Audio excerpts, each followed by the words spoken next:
आप देख रहे होंगे कि जो ग्रामीण क्षेत्रों में प्राइमरी स्कूल है उनकी शिक्षा का स्तर बहुत ही ज्यादा जर्जर हो चुका है। तो उसमें सुधार लाने के लिए आपके पास क्या प्लानिंग है? जनता अगर आपको मौका देती है, फिर से विधायक बनाती है, तो आप मोहम्मदी के बेरोजगार युवाओं के लिए क्या करने वाले हैं? नमस्कार, मैं हूं आकाश मिश्रा, आप देख रहे हैं द गली मोहल्ला शो।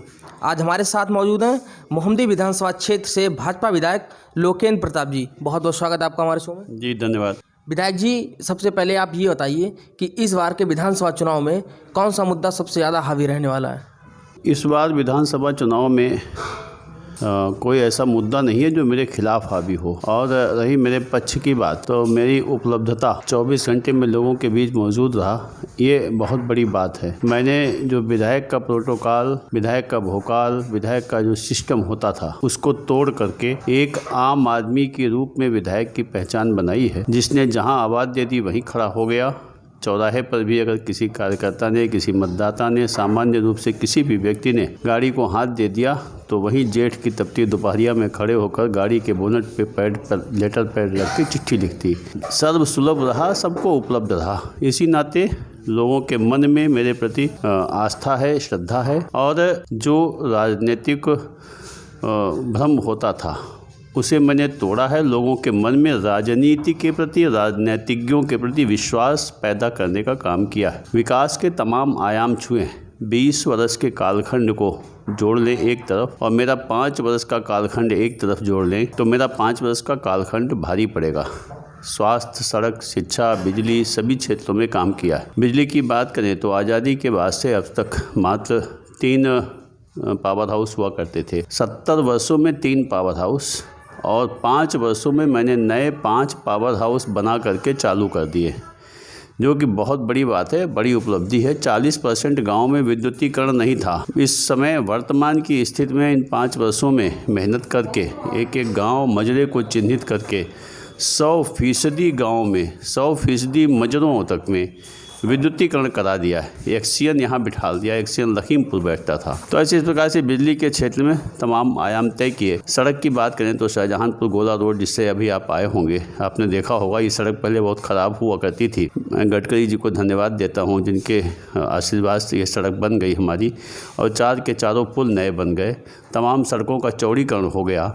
लगभग 650 किलोमीटर सड़क मोहम्मदी विधानसभा क्षेत्र में इन 5 वर्षों में हमने बनाई है, जो कि एक महत्वपूर्ण उपलब्धि है। स्वास्थ्य के क्षेत्र में प्राथमिक स्वास्थ्य केंद्र बनाए हैं, नए बनाए हैं। 40 वर्षों से यहाँ प्राथमिक स्वास्थ्य केंद्र कोई नए नहीं बने थे। मैंने प्राथमिक स्वास्थ्य केंद्र नए बनाए हैं। और जो कोविड कालखंड में ऑक्सीजन की दिक्कत थी, तो उस दिक्कत को दूर करने के लिए जैसे ही कोविड के थोड़ा सा रिलीफ हुआ, मैंने विधायक निधि से 50 लाख रुपया दे करके ऑक्सीजन प्लांट लगा करके यहाँ 30 बेडों को तक ऑक्सीजन की आपूर्ति सुनिश्चित करा दी है। और दोनों हॉस्पिटल में, मोहम्मदी और पसगवां, एक्सरे मशीन तक नहीं थी। बताइए आप, आज़ादी के इतने वर्ष हो गए, दोनों हॉस्पिटल में एक्सरे मशीन नहीं थी। मैंने दोनों जगह डिजिटल कलर्ड एक्सरे फिल्म दे करके, एक्सरे मशीन दे करके आज 1 रुपये में गांव के गरीब मजदूर किसान का एक्सरे हो रहा है। और एक शिक्षा के क्षेत्र में बड़ी महत्वपूर्ण उपलब्धियां रही। शिक्षा के क्षेत्र में बेसिक शिक्षा बीती सरकारों ने बिल्कुल ख़त्म कर दी थी। मैं जब चुनाव जीता, सबसे पहले मैंने बेसिक शिक्षा को टारगेट किया, और उसका परिणाम यह हुआ कि मैंने टीचर्स को साथ बैठक करके उनको बूस्टअप किया। मैंने कहा कि आपका बेस्ट मुझे चाहिए, आपका शोषण दोहन किसी कीमत पर नहीं होने दूंगा। रिजल्ट ये हुआ कि बहुत सारे विद्यालयों में शिक्षकों ने लोगों से चंदा करके अपनी तनख्वाह से बहुत सारे विद्यालय खूबसूरत बना दिए। बच्चों की स्ट्रेंथ बढ़ गई, सरकार की योजना के अनुरूप उनमें काम होने लगा। और जो विद्यालय मैंने गोद लिया था मियाँपुर कॉलोनी का, कभी जाइए वहाँ देखिए, वह विद्यालय उत्तर प्रदेश का श्रेष्ठ विद्यालय है। भारत के शिक्षा पोर्टल पे उसे स्थान मिला, और जिसकी होर्डिंग उत्तर प्रदेश की राजधानी लखनऊ में तमाम जगहों पर आज भी लगी हुई हैं। तो ऐसे लगभग हम लोगों ने सोचा नहीं था कि बेसिक शिक्षा में भी स्कूल कॉन्वेंट होंगे। आज की तारीख में अपनी मोहम्मदी विधानसभा में 38 विद्यालय कॉन्वेंट हो गए हैं, जहां इंग्लिश मीडियम की पढ़ाई होती है। तो ऐसे बिजली, सड़क, शिक्षा, स्वास्थ्य सभी क्षेत्र में काम किया है। धर्म की बात करें तो अपने जंगली नाथ बाबा, जो कि महाभारत कालीन पौराणिक मंदिर है, वहाँ पे 50 लाख रुपया स्वीकृत करा के उसका भी सुंदरीकरण कराया है। और बहुत सारे ड्रीम प्लान जो कि इस बीते कालखंड में पूरे नहीं हो पाए, वह सारी पतलावलियाँ, संपूर्ण औपचारिकताएं पूर्ण करके शासन में विचाराधीन हैं, जिनमें मोहम्मदी ज़िला बनाना है, जिनमें यहाँ पे अग्निशमन केंद्र है, पोस्टमार्टम हाउस है, उचौलिया चौकी को थाना बनाना है और जेबीगंज को नगर पंचायत का दर्जा देना है। मोहम्मदी और पसिगमा दोनों जगह राजकीय इंटर कॉलेज की स्थापना। ये पत्रावलियाँ संपूर्ण औपचारिकताएं नीचे से लेकर ऊपर तक पूर्ण करके शासन में विचाराधीन हैं। तो मैं इस बार अगले 5 वर्ष के कालखंड में इन पर लगूंगा, प्रयास करूंगा और 5 और नए विद्युत सब स्टेशन प्रस्तावित किए हैं। अगर उनको 2 साल के अंदर करा ले गया मैं, तो उत्तर प्रदेश की संभवतः ये पहली विधानसभा होगी जहां पे 13 पावर हाउस होंगे। सबसे बड़ी एक उपलब्धि, मैं 35 वर्षों से राजनीतिक क्षेत्र में हूँ। मैंने कभी किसी विधायक को मुख्यमंत्री विवेकाधीन कोष से गंभीर बीमारी के इलाज के लिए लोगों को पैसा दिलाते नहीं देखा। मैंने इन 5 वर्षों में, जिसमें 2 वर्ष तो आप मान चलिए कि कोविड की वजह से प्रभावित हुए, इन 5 वर्षों में मैंने मुख्यमंत्री विवेकाधीन कोष से गंभीर बीमारी इलाज के लिए 1.5 करोड़ रुपया लोगों को दिलाया है, जो कि बहुत ही महत्वपूर्ण उपलब्धि है। ऐसे लगातार क्षेत्र में रहा हूँ। मैंने मोहम्मदी को ही मथुरा, काशी, अयोध्या माना है। यहीं की पूजा की है, यहीं की मिट्टी में जन्मा हूँ, यहीं की मिट्टी में दफन हो जाऊँगा। ये जो बाहर के लोग यहाँ पे जिसे चरागाह समझ के चरने आए हैं, मोहम्मदी की जनता ने पूर्ण रूप से मन बना लिया है कि इनको वापस भेजना है।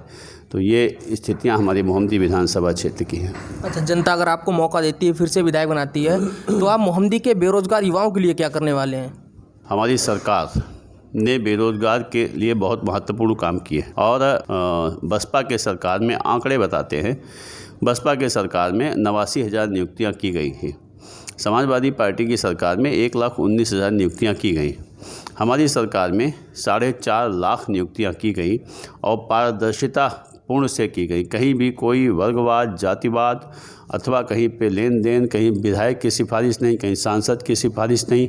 जो मेरिट में आया, जिसने परीक्षा पास की, उसी को स्थान मिला।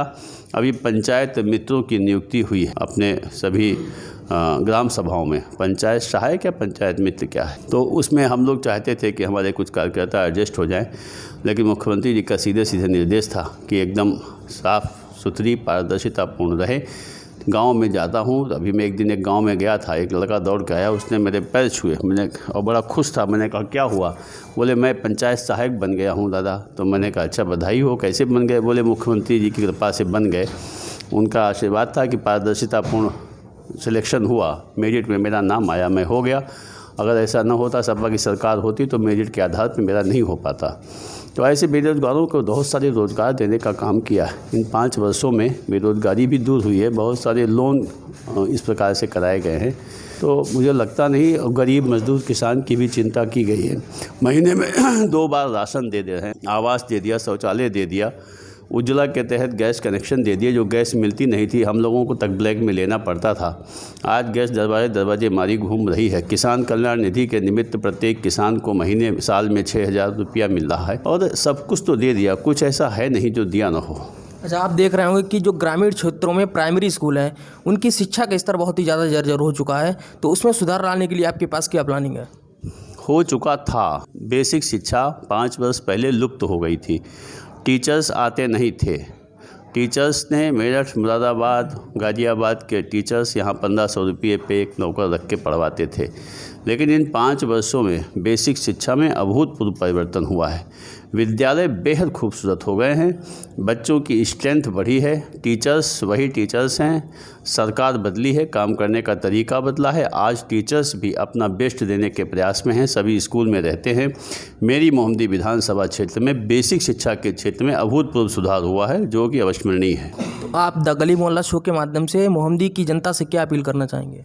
मोहम्मदी की जनता से अपील ये है कि उत्तर प्रदेश में मुख्यमंत्री आदरणीय योगी आदित्यनाथ की सरकार बने, अयोध्या में राम मंदिर बने, फिर से बाबा विश्वनाथ कॉरिडोर जैसे काम हो, धर्म को प्रधानता मिले, राष्ट्रवाद की प्रखरता हो, इन पे अपने जो कांवरिया आते हैं इनके ऊपर पुष्पों की वर्षा हो, इन पर मुकदमे न लिखे जाएं, प्रदेश से भय मुक्त प्रदेश बने, भ्रष्टाचार खत्म हो, पारदर्शिता साफ हो और जिस प्रकार से इस सरकार ने अपराध ख़त्म किया है, यह अपराध समापन की ओर चला जाए। इसके लिए बहुत आवश्यक है कि उत्तर प्रदेश में मुख्यमंत्री योगी आदित्यनाथ जी की सरकार बने, भाजपा की सरकार बने, और उस सरकार बनने के लिए मोहम्मदी का भी प्रतिनिधि वहाँ में पहुँचे। इसलिए मेरी जनता से अपील है कि 23 तारीख को अधिक से अधिक संख्या में निकल के मतदान करें और भारतीय जनता पार्टी के प्रत्याशी माने मुझे लोकेंद्र प्रताप सिंह को कमल के फूल पर निशान लगा करके, बटन दबा करके मुझे विजयी बनाएं। धन्यवाद बहुत बहुत आपका। तो ये थे हमारे साथ मोहम्मदी विधानसभा क्षेत्र से भाजपा विधायक लोकेंद्र प्रताप जी। इसी तरह से और भी इंटरव्यू और जनता की राय देखने के लिए देखते रहिए द गली मोहल्ला शो। धन्यवाद।